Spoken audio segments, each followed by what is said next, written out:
వేములవాడ శ్రీ రాజరాజేశ్వర స్వామి ఆలయంలో శివరాత్రి వేడుకలు వైభవంగా జరుగుతున్నాయి. ఆలయానికి వచ్చే ప్రతి భక్తుడిని వీఐపీగా భావించి దర్శనం కల్పిస్తున్నామన్నారు వేములవాడ ఎమ్మెల్యే ఆది శ్రీనివాస్. భక్తుల సౌకర్యార్థం అన్ని వసతులు కల్పిస్తున్నామన్నారు. ఆలయ అభివృద్ధికి నిధులు కేటాయిస్తామంటున్న ఆది శ్రీనివాస్తో మా ప్రతినిధి Satish face to face. Vemulawada Mahashivratri సందర్భంగా పెద్ద ఎత్తున భక్తులంతా కూడా రాజన్నను దర్శించుకుని వస్తున్నారు. స్థానిక ఎమ్మెల్యే వేములవాడ ఎమ్మెల్యే ఆది శ్రీనివాస్ ఈ ఏర్పాట్లను పరిశీలన చేస్తున్నారు. ఎలాంటి ఏర్పాట్లు చేశారో ఒకసారి తెలుసుకునే ప్రయత్నం చేద్దాం.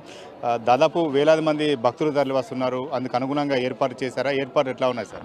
అంటే ఇప్పుడు ప్రతి ఏటా జరిగేటువంటి మహాశివరాత్రి ఉత్సవాలు ఘనంగా నిర్వహించాలని చెప్పని రాష్ట్ర ప్రభుత్వం ప్రత్యేకమైనటువంటి చొరవ తీసుకొని ఇప్పటికే జిల్లా కలెక్టర్ గారి ద్వారా 2 సమావేశాలు ఏర్పడేసినాం. వారి అధ్యక్షతన ఒకటేమో నేను స్వయంగా పాల్గొనడం జరిగింది, రెండోది పొన్నం ప్రభాకర్ గారు గౌరవ బీసీ సంక్షేమ శాఖ మంత్రివర్యులు గారు.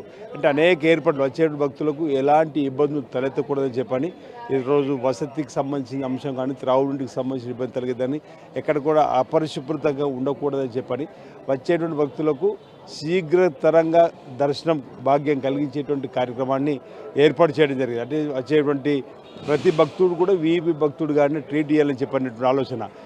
కోడెమొక్కు చెల్లించుకోవడం, ఇది ఇక్కడ స్వామివారిని దర్శించుకోవడంతో పాటు కోడెమొక్కును కూడా చెల్లించుకోవడం ఆనవాయితీగా వస్తుంది. కోరిన కోరికలు తీర్చే దేవుడు ఆది దేవుడు ఆ పరమేశ్వరుడు రాజన్నయ్య కొల్లు దక్షిణ కాశీగా పెరిగిన వేళల్లో మరి వారు ఉన్నారు కాబట్టి వారికి ఈ కార్యక్రమాలు ఈ మహాశివరాత్రి సందర్భంగా వచ్చే భక్తులకు ప్రభుత్వ పక్షం ఎలాంటి ఇబ్బంది తలెత్తకూడదని చెప్పి ఏర్పాటు చేయడం జరిగింది. ఇంకా ప్రాధాన్యత కలిగినటువంటి ఆలయం, ఈ ఆలయాన్ని చాలా రోజులుగా అభివృద్ధి చేస్తామంటున్నారు. అభివృద్ధి జరిగిందా?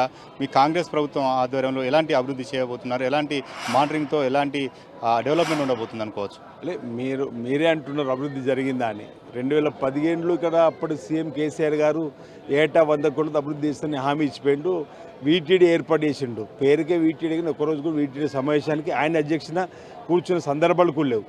మేము మార్పును కోరిన తర్వాత ప్రజలు మాకు అవకాశం ఇచ్చిన తర్వాత ఈరోజు వీటీడీ సమావేశాన్ని ఏర్పడేసినాం. 2 మాసాల లోపలనే గౌరవ ముఖ్యమంత్రి రేవంత్ రెడ్డి గారి అధ్యక్షతన ఇక్కడి వచ్చి వెళ్ళిపోయిన 20 కోట్ల రూపాయలు మళ్ళీ తిరిగి తెప్పించినాం. ఈ ప్రభుత్వం తప్పనిసరిగా దశల వారికి వాళ్ళకి ఒకేసారి 100 కోట్లు 500 కోట్లతో భ్రమలు కల్పించకుండా ఇక్కడ అవకాశం ఉన్నటువంటి దానికి భక్తులకు అవసరమైనటువంటి అభివృద్ధి పథకం తీసుకోవడానికి కోసం నిధులు ఇస్తారని చెప్పిన ఒక నమ్మకం విశ్వాసం మా ప్రాంత ప్రజలకు భక్తులు కలిగిందని చెప్పి తెలియజేస్తా ఉన్నాం. ఇది మొత్తానికైతే మహాశివరాత్రి సందర్భంగా భక్తులకు అనుగుణంగా ఏర్పాటు చేసామంటున్నారు. అదేవిధంగా రాష్ట్ర ప్రభుత్వం కూడా ఆలయ అభివృద్ధి కోసం పనిచేస్తుంది. అలాగే నిధులు కూడా తీసుకొస్తామని చెప్పి ఎమ్మెల్యే ఆది శ్రీనివాస్ చెప్తున్నారు. కెమెరా పర్సన్ సుధీర్తో సతీష్, 10 టీవీ, వేములవాడ.